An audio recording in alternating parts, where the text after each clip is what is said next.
Hello, my friends. Welcome back. We are going to keep reading The Thief Lord together. The last time we read, Prosper ran into the detective Victor Getz and realized that maybe his aunt is looking for him. So we are picking back up with Chapter 7, Bad Luck for Victor. Once Victor realized that Prosper had gotten away, he kicked the nearest wooden post he could find, sprained his foot, and then hobbled home. He kept muttering to himself most of the way. People turned their heads, but Victor didn't notice.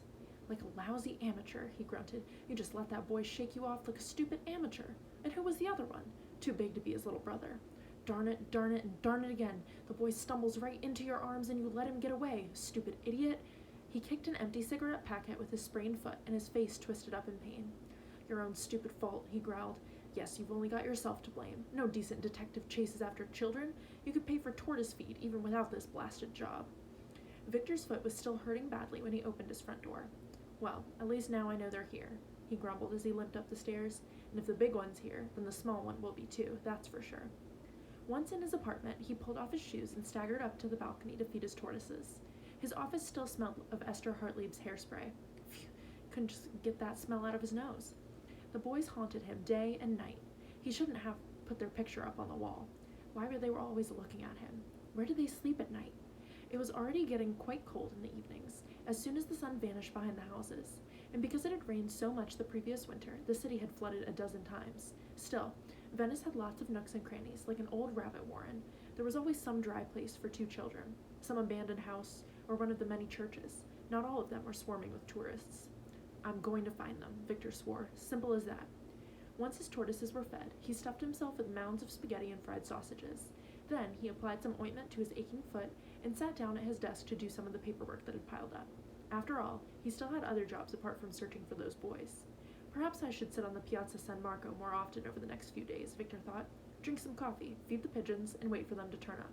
Everyone in Venice comes to St. Mark's Square at least once a day. Why shouldn't that also be true for runaway children? Chapter 8, Scipio's Answer. When Prosper and Riccio finally returned to the Star Palace, Beau immediately came rushing to greet them, and so for the time being, they did not tell the others about the detective who had delayed them. But the long wait was quickly forgotten anyway, when Prosper pulled the money from his jacket that he had wrangled out of the Redbeard. They sat around him, lost for words, while Riccio, who passed around the remaining pastries, recounted in great detail how Prosper had coolly held his own against Barbarossa. And anyway, Riccio declared as he came to the end, the fat liar does dye his beard after all, so I get 3 brand new comics from you, Hornet. You haven't forgotten our bet, have you? About 2 hours after Prosper and Riccio's return, the bell of the entrance rang, and the thief lord was at the front door, just as he had promised. And for once, he had arrived before the moon was already high above the roofs of the city. Of course, Mosca opened the door without asking for the password, and earned himself a terrible telling off. But when Beau came running excitedly toward him, Barbarossa's wad of money in his hands, even Scipio was silenced. He took the money with an amazed expression and counted every single note. Well, what do you say to that? You look as if you've seen a ghost, Mosca teased. Now you can tell Hornet to buy some paint for my boat. Your boat? Sure, of course. Scipio nodded absent-mindedly before turning to Prosper and Riccio. Was there anything Barbarossa liked especially? Yes, he was really taken by the sugar tongs, Riccio answered. He said you should bring him things like that more often. Scipio frowned. The sugar tongs, he murmured. Yes, they were probably quite valuable. He shook his head as if he wanted to get rid of a troublesome thought. Riccio, he said, go and buy some olives and spicy sausage. We've got to celebrate. I haven't much time, so hurry. Riccio quickly stuffed 2 of Barbarossa's bills into his pocket and dashed off. When he came back with a plastic bag full of olives, bread, pepper-red salami, and a bag of mandorlati, the chocolates wrapped in colorful paper that Scipio liked so much, the others had already spread the cushions and blankets in front of the curtain. Beau and Hornet had gathered all the candles they could find, and the flickering light filled the movie theater with dancing shadows. Here's to a few carefree months, Hornet said, once they'd all gathered in a circle. She poured grape juice into the red goblet Scipio had brought back from one of his previous raids. Then she raised her glass to Prosper. And here's to you, because you got the Redbeard to part with all that money. It usually sticks to his fat fingers like chewing gum. Riccio and Mosca also raised their glasses. Prosper didn't know where to look. Beau, however, leaned proudly against his big brother and put one of the kittens that Scipio had given him on his knee. Yes, here's to you, Prop, Scipio said, now also raising his glass. Herewith I name you my chief loot seller. However, he fondled the wad of money with his fingers, I'm thinking that it might be wise to take a break after a raid like this. For a moment, he fell silent, then added, a thief should never become too greedy, or he'll get caught. But you can't stop, not just now, Riccio pretended not to notice Prosper's fierce warning glance. Barbarossa told us something interesting today. And what was that? Scipio popped an olive into his mouth and spat the pit into his hand. A customer of his is looking for a thief. The deal is supposed to be very good, and we're supposed to ask you whether you'd be interested. Scipio gave Riccio a surprised look, but remained silent. Sounds good, doesn't it? Riccio stuffed a slice of sausage into his mouth. Its spiciness made his eyes water. He quickly handed the empty glass to Hornet. Scipio still hadn't said anything. He stroked his hair thoughtfully and fiddled with the ribbon around his ponytail. Then he cleared his throat. Interesting, he said. A job for a thief. Why not? What will I have to steal? No idea. Riccio rubbed his greasy fingers on his pant legs. Not even the Redbeard knows anything about it yet. But he seems to think the thief lord is just the man for the job. Riccio grinned. That fatso probably imagines you're a huge guy with a stocking on his head who creeps around the pillars of the Doge's palace like a cat. Anyway, he wants a quick answer. They all looked at Scipio. He just sat there and toyed with his mask. Lost in thought, he stroked its long, bent nose. It was so quiet you could hear the crackle of the candles. Yes, that is indeed quite interesting, he wondered aloud. Yes, why not? Prosper watched him uneasily. He still had that feeling that something dark and threatening was moving in on them. Trouble and danger. Scipio seemed to read his mind. What do you think of all this, Prop? He asked. Not much, Prosper answered. I don't trust Barbarossa. He could hardly say, because I don't think much of stealing. After all, he lived off Scipio being such a master of it. Scipio nodded. Just then, Beau, of all people, let Prosper down. So what? He said. He kneeled next to Scipio, his eyes shiny with excitement. It'll be easy for you, right, Scip? Scipio had to smile. He took the kitten out of Beau's arms and placed it in his lap, stroking its tiny ears. And I will help you. Beau moved even closer to Scipio. Right, Scip? I'll come with you. Beau, stop talking such complete nonsense, Prosper shouted at him. You're not going anywhere, is that clear? And you're definitely not going to do anything dangerous. You bet I will. Beau made a face at his brother and folded his arms defiantly. Scipio still hadn't said anything. Mosca smoothed out one of the colorful mandolorati wrappers. Riccio pushed his tongue through the gap in his teeth and kept his eyes fixed on Scipio. I agree with Prosper, Hornet said, breaking the silence. There's no reason to take any more risks. We've got enough money for now. Scipio examined his mask and poked a finger into one of its hollow eyes. I will take the job, he said. Riccio, you will go to Barbarossa tomorrow morning and give him my reply. Riccio nodded. His scrawny face beamed all over.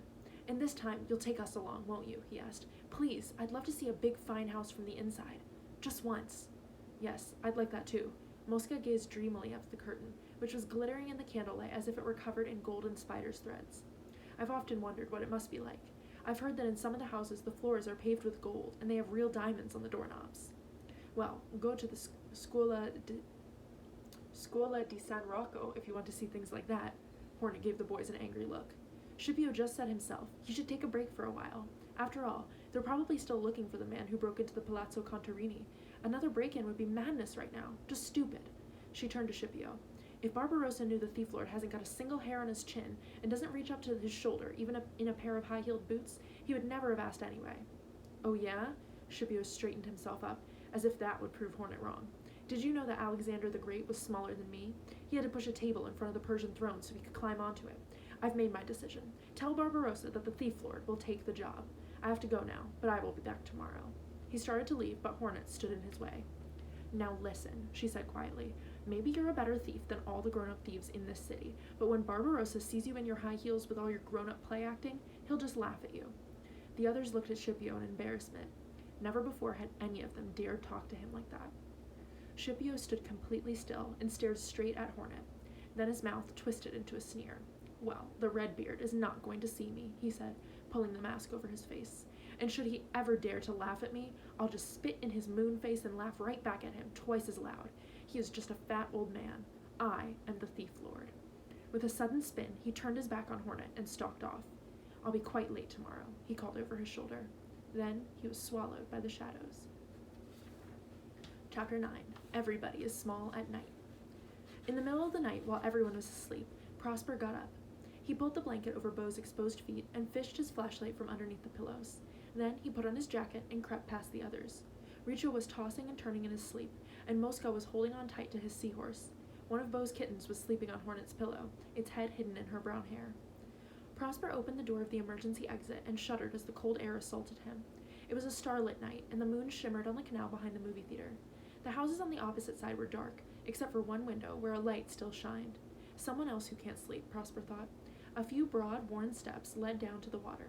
They looked as if they led all the way to the bottom of the canal, deeper and deeper, and into another world. Once he had sat by the canal with Beau and Mosca, and Beau had claimed that mermen and mermaids had built those steps. Mosca had asked him how they used them with their slippery fishtails. Prosper smiled as he remembered. He sat down on the topmost step and looked across the moonlit surface of the water. The canal showed the blurred reflections of the houses, just as it had done long before Prosper had been born, before his parents and even his grandparents had been born. Often, as he walked through the city, Prosper ran his fingers along the walls. The stones in Venice felt very different. Everything was different from anything he had known before. Prosper tried not to think about it. He wasn't homesick. He hadn't been for a long time, not even at night. This was his home now. The city had welcomed Beau and him like a great, gentle animal. It had hidden them in its winding alleys, and it had enchanted them with its exotic sounds and strange smells. It had even provided them with friends. Prosper didn't ever want to leave again. Never. He had grown so used to hearing the water smack and slurp against wood and stone. But what if they had to run again, just because of that man with the walrus mustache? Prosper and Riccio still hadn't told the others about their pursuer, but they were all in danger, for if the detective got on to Prosper and Beau's trail, then he would also find the Star Palace and the others. The others. Mosca, who didn't want to go back to his family because they didn't even miss him. Riccio, for whom there was only the children's home. Hornet, who never told them anything about her old life because it just made her too sad. And Scipio. Prosper shivered. He wrapped his arms around his knees. What if the detective also got onto the trail of the thief lord while he searched for Prosper and Beau? A fine thank you that would be to Scipio for taking them under his wing. On the wet steps lay a torn Vaporetto ticket. Prosper let it flutter down into the canal and watched it drift out of sight. It's no good. I have to tell them about the detective, Prosper thought. But how could he do that without Beau finding out? Beau, who felt so safe, who believed Esther would never follow them to Venice because that's what his big brother had told him. A shadow moved behind the lit window in the house opposite. Then the light went off. Prosper got up. The stone steps were cold and wet, and he was freezing. He would tell the others about the walrus mustache, right now, while Beau was still asleep. Perhaps then Scipio would forget about Barbarossa's offer. But maybe, Prosper could hardly bear the thought, maybe Scipio would send him and Beau away. And what then? Prosper returned to the movie theater with a heavy heart. Hornet, wake up! Prosper shook her very gently by the shoulder, but Hornet shot up so fast the kitten rolled off her pillow like a ball. What is it? She mumbled, rubbing sleep out of her eyes. Nothing. I just have to tell you all something. In the middle of the night? Yes. Prosper went to wake Mosca, but Hornet held him back. Wait, tell me first before you wake the others. Prosper looked across at Mosca, who had crawled so deep into his blanket that only his short, frizzy hair could be seen. Okay, Riccio knows about it anyway. They sat down next to each other in the folding seats, 2 blankets wrapped around their shoulders. The movie theater's heating, just like the lights, didn't work, and the heaters Scipio had brought them did little to drive the cold from the large auditorium. Hornet lit 2 candles. So? She asked, giving Prosper an expectant look. When Riccio and I were walking back from Barbarossa's, Prosper tucked his chin under the blanket, I bumped into a man. First, he just stared at me in a strange way, but then he started following me. We gave him the slip and ran toward the Grand Canal and took a Vaporetto to the other side to get away. But Riccio recognized him. He said the man is a detective, and it looks like he's after me and Beau. A real detective? Hornet shook her head in disbelief. And Riccio's sure? Prosper nodded. Yes, but perhaps it's Riccio he's after. You know he can't stop stealing things. No. Prosper sighed and looked up toward the ceiling where the darkness hung over them like a black cloud. He was after me. The way he looked at me, he's gonna find us. And my aunt and uncle will probably put me into a boarding school, and I'll get to see Beau once a month, or during the summer and at Christmas. He felt a sudden wave of sickness clawing at his stomach. He closed his eyes as if he could keep his fears out of his head that way, but of course it didn't work. That's nonsense. How is he going to find you here? Hornet put a comforting hand on Prosper's shoulder. Come on, don't drive yourself crazy. Prosper buried his face in his hands. From the back of the auditorium, Riccio mumbled something in his sleep. Prosper pulled himself together. Just don't say anything about it to Beau, okay? Let him go on believing that we're perfectly safe here. We'll have to tell Mosca and Scipio, though. After all, you could all get in a lot of trouble if that snoop finds us here. No way, Hornet rubbed her nose. This is a perfect hiding place. The very best. Oh, rats, I think I've caught another cold. Why can't Scipio steal a better heater for a change instead of sugar tongs and silver spoons? Prosper handed his crumpled handkerchief to her, and she gratefully blew her nose. Riccio wants to dye Beau's hair, and I'm supposed to paint my face black so the snoop won't recognize us, Prosper said. Hornet gave a quiet laugh. I think it'll be enough if I cut your hair really short, but that's a good idea about Beau's hair. We'll just tell him the old ladies won't pat his head anymore when his hair is black. Do you think he'll really believe that? Well, if he doesn't, then Scipio will just have to tell him he'll never be a famous thief with his blonde hair. Bo would fly if Scipio asked him to. That's true, Prosper smiled, although he felt a small stab of jealousy. Scipio will just love the whole detective business. Hornet shivered and rubbed her arms. He'll probably just be disappointed that the man's not after him. That would be quite an interesting job for a detective, discovering where the thief lord sleeps. Maybe he repels at dawn from the Palazzo Ducale after having spent the night in some cozy dungeon. Does he sleep in the old Piombi prisons, where they let the enemies of Venice die from heat and fear, or down in the Ponti, where they let them rot? You see, I even got a smile out of you. Looking pleased, Hornet got up and tousled Prosper's hair. Tomorrow, you'll get a new hairdo, she said, and now stop worrying about the detective. Prosper nodded. So you don't think, he asked hesitantly, that we should leave, Bo and I? Pigeon poop, Hornet shook her head impatiently. Why should you? The police have been looking for Riccio forever. And have we thrown him out? No. And what about Scipio? Doesn't he put us in danger with his ever more crazy raids? Hornet pulled Prosper from his seat. Come on, let's go to sleep, she said. God, the noise Mosca makes with his snoring. Prosper undressed again and crawled underneath the blanket next to Bo, but it took a while before he finally fell asleep. Alright, that is where we're going to stop for today. So, the plot is developing, but something I love about this book is the bond that the kids have together. I like seeing them interact and support each other. Alright, stay tuned for tomorrow's video and we will keep reading. Bye guys.